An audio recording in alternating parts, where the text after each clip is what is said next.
कहाँ रह गई ये चंदा? अब तक तो इसे आ जाना चाहिए था। पुनीत ने अपनी घड़ी में टाइम देखा तो 9 बज चुके थे और उसने जैसे ही पीछे पलटकर देखा, चंदा खड़ी मुस्कुरा रही थी। बदमाश, डरा दिया ना हमका।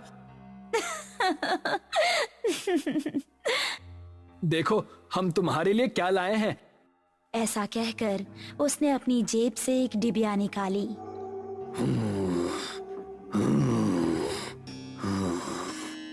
तभी उन दोनों को किसी के सांस लेने की भयानक आवाज सुनाई दी। कौन है? ठीक सामने बरगद के पेड़ के नीचे उनको किसी आदमी का अक्स नजर आया। कौन है? सामने आओ। ये सुनकर भी वो आदमी सामने नहीं आया और जोर जोर से सांस लेने लगा। अभी देखते हैं कौन ससुरा है। ये कहकर पुनीत उसके पास जाने लगा। जैसे ही पुनीत उसके पास पहुंचा, उसने भी 2 कदम आगे बढ़ाकर पुनीत का गला पकड़ लिया। उसको देखकर पुनीत और चंदा दोनों का दिल दहल गया। उस आदमी की गर्दन कटी हुई थी और थोड़ी सी खाल में अटकी लटक रही थी। चंदा चिल्लाई और गांव की तरफ ऐसी भागी कि उसने पलटकर नहीं देखा। गांव पहुंची तो उस टाइम पुनीत के पिता घर के बाहर थे। अरे चंदा बिटिया, इतनी डरी हुई काहे लग रही हो? वो पुनीत। चंदा ने हाफते हुए उनको पूरी कहानी सुनाई। पुनीत के पिता ने अपने साथ कुछ आदमियों को लिया और चंदा उन सभी को लेकर उसी जगह पर पहुंच गई। यही जगह थी वो जहां उसने पुनीत को पकड़ा था। उन लोगों ने इधर उधर नजरें घुमाई तो कोई आसपास नजर नहीं आया। तभी चंदा की गर्दन पर ऊपर से कुछ टपका। उसने हाथ लगाकर देखा तो वो खून था। पेड़ की डाली के ऊपर पुनीत की बिना गर्दन की लाश टंगी हुई थी और उससे खून टपक टपक कर नीचे गिर रहा था। शहर से दूर एक छोटा सा गांव सरूपुर। रात के समय सभी अपने अपने घरों में आराम कर रहे थे। बाबूजी, हम जरा अपने दोस्त महेश से मिलकर आ रहे हैं। उसकी तबीयत जरा ठीक नहीं है ना? ठीक है, लेकिन जल्दी आना। जी बाबूजी। ऐसा कहकर वो खुश होता हुआ घर से निकल गया। आज तो सारे दोस्त मिलकर मस्त पार्टी करेंगे, मजा आ जाएगा। जंगल का रास्ता पकड़ लेता हूँ, जल्दी पहुँच जाऊंगा। अभी वो जंगल में आगे बढ़ ही रहा था कि पीछे से उसको आवाज आई। अकेले ही पार्टी करने जा रहे हो? हमका साथ लेकर नहीं चलना है क्या? अरे अर्पणा और दिव्या, तुम दोनों क्यों हर बार हमारे पीछे पड़ जाती हो? हमका साथ लेकर चलते हो कि बोले अभी तुम्हारे बाबूजी से? अरे नहीं नहीं मेरी माँ, चलो मेरे साथ। थोड़ी देर चलने के बाद वो तीनों एक जगह पहुँचे जहाँ रामू और महेश बैठे हुए थे। अबे ये क्या, तू फिर से लड़कियों को साथ ले आया? क्या करता है यार, हर बार की तरह इस बार भी धमकाने लगी थी दोनों। अब क्या करें, हम दोनों को भी अब पार्टी की आदत पड़ गई है। चलो थोड़ी सी शराब पी ली जाए। उसने पास ही रखी बोतल खोली और गिलासों में शराब पलटने लगा।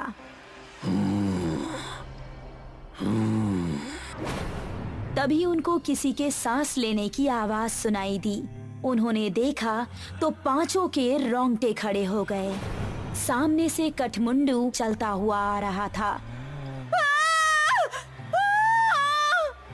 उन्होंने कदम बढ़ाए ही थे कि तभी कठमुंडू ने दिव्या को पीछे से पकड़ लिया।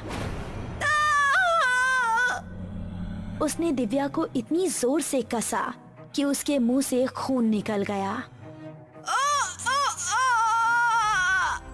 बाकी चारों अब बेहद डर गए और वहां से भाग निकले। दिव्या उसकी पकड़ में फंसी दर्द से कराह रही थी।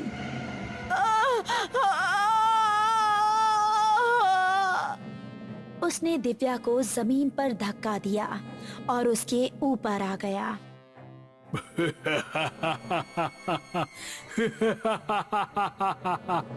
उसने दिव्या के सीने में हाथ डाला और उसके सीने से खून की धारा निकल पड़ी।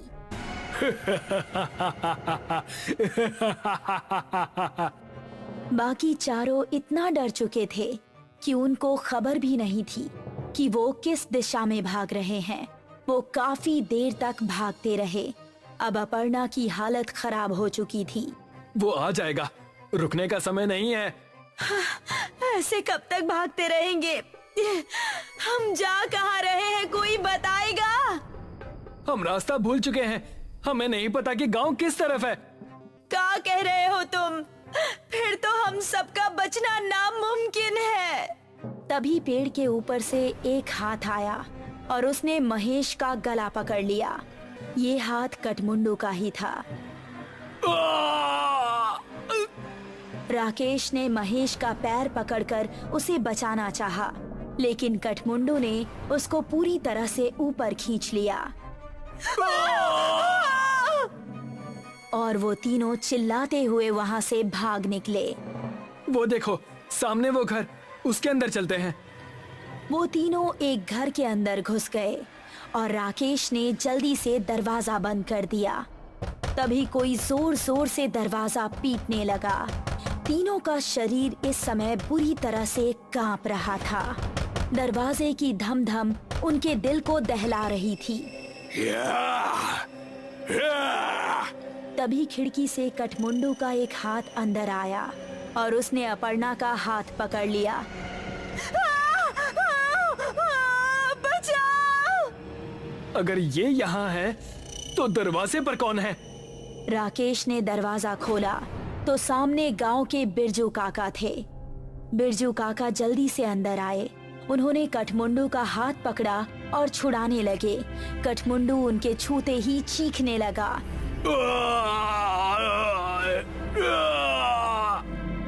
वो चीखता चिल्लाता हुआ वहां से भाग गया।